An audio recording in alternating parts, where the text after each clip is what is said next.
Okay. Mamarsan par sa itong floating ano nila.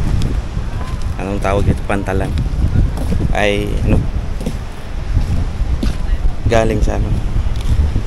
Mga malalaking square na ano, galon. Yeah.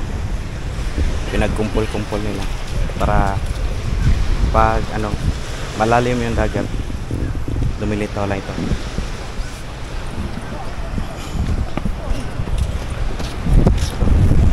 Mukhang ano ito, 100 or 200 or 300 meters yata ang taas.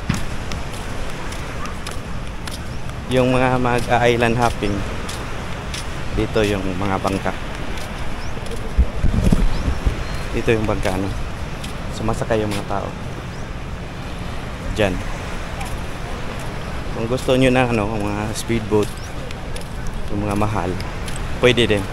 First pakita ko sa inyo yung ano, floating pantalan nila, kung gaano kataas. Yan. Ito yung beach nila. Ito yung sandbar. Yan. At yung rock formation dito. Yun dito. Yun. Yun sa dulo. Yun. Yung sandbar nila. Yan. Yan yung sandbar nila. Saka doon. Yan.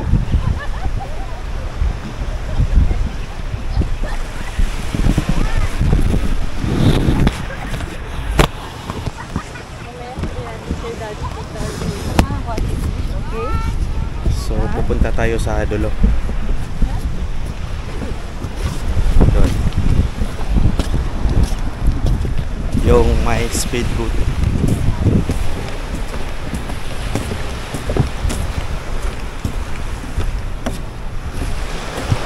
May na-pictorial pala dito.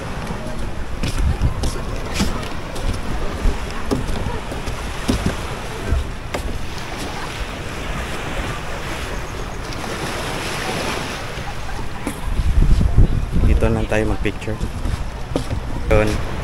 Yun sa background ko yung mga bato, yung rock formation. Yun. Yun. Pag may magandang camera tayo, magandang kunan yun. Yan. Pwede din kayo dito ano, sa Boracay mag island hopping through speedboat pag may budget ka talaga. Pag walang budget, pwede din naman joiners ano, 2.5 yata yun bawat isa.